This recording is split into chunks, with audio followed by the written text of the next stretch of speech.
Hi there, everyone. It is currently the 17th of April, 2014. Before I get into today's video update, I do want to talk about what is going on out here in South Korea. The ferry sinking here on Wednesday morning. Not saying weather played a role in it, but it definitely is not helping the recovery or the rescue efforts that are currently going on out there.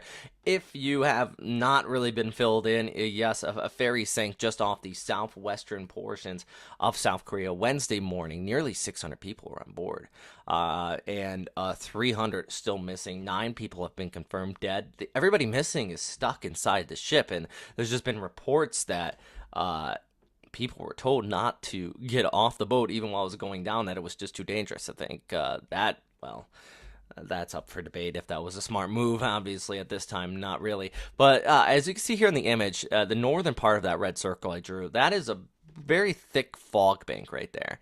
And at the time this went down, fog was reported. And I've sailed these area of the world. And yes, in April, March and April specifically, you often get what we call this very thick sea fog out here.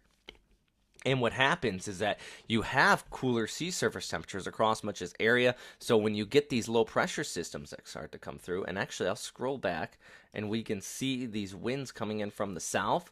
Well, when you get that happening, that brings in warmer air over that colder water. And when that happens, you get very, very thick fog. It's what we call the sea fog. And that has been the case out here. And that may have contributed to this vessel sinking. Not saying it did or not, but the other thing is the rescue efforts. We do have a new low coming through.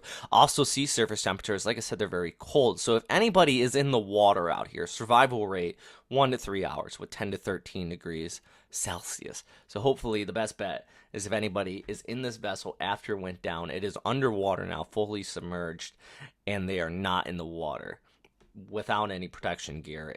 Like I said, hypothermia will set in rather quickly. It's still very cold out there. The other big thing is for dive operations today, and it is raining out there, and it's not just the rain. I'll pull up those winds again. It is the wind. It is very windy, and that is making just absolutely atrocious diving conditions. I mean, we're talking about 20 to 30 kilometers per hour gale force winds, and you basically need absolutely beautiful weather to have a good dive take place. So very, very scary stuff, and definitely our hopes go out to everybody here. The weather is going to stay pretty nasty throughout the day here on Thursday.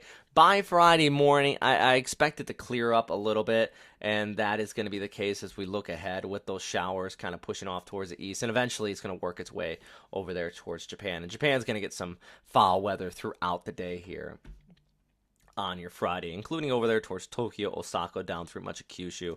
I mean, you can see that low that was affecting Korea eventually pushes off there towards the east. So very totemo ame kinyobi.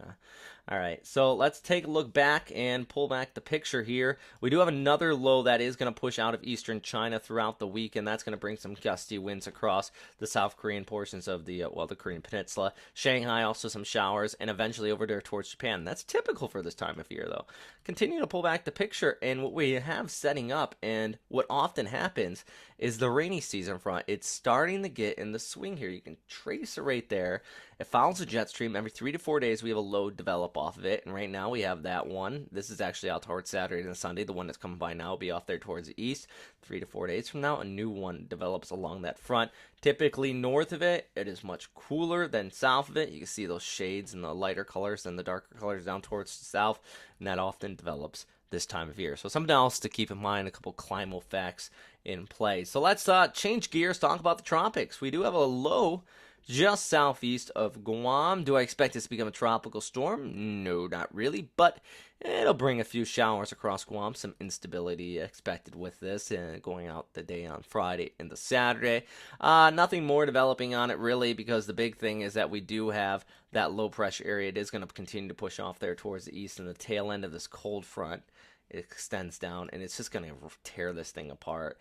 Really what's happening is you have the northeast monsoon right there and the easterlies, and those kind of hit each other, and they make that little cyclonic motion, and that's what's happening with this low. It's nothing too pretty. And if we scroll back, I mean, you can see the highest winds are on the northern periphery where it's interacting with the northeast monsoon. GFS model does show something kind of developing off of this in the long range, but I think more so it's the one behind it. We do look ahead here, and I mean, you're scrolling ahead till next Monday and the Tuesday. This is with the GFS model, and you can see a few areas right in there. It does pick up on this low kind of lingering east of the Philippines. But I think the bigger thing people are watching, at least at this time, is back farther towards the east in the super long range. There's something back here that does want to develop into a, actually, 300 hours out, it looks like a typhoon. So that's something to keep in mind, at least at this time. But for now, I think if you are in the Philippines, enjoy the beautiful weather. Don't panic too much about this one. I mean, it is going to be some pretty decent weather through the next, basically several days out here. Take a look at the next 72 hours. I mean, we still got just scattered showers across much of this area. 168 hours. It's still pretty nice, and out to 240 hours. Basically, ITCZ affecting Mindanao. Nothing too untypical for this time of year. We do have a lot of showers back towards the east, and that is that long range picking up on something right in there. So we're going to continue to follow up on that. But once again, our hopes and prayers go out to everybody involved in that vessel sinking, and I do hope that we get some good news eventually coming out of this scenario. All right, everybody, stay safe out there, and thanks for watching.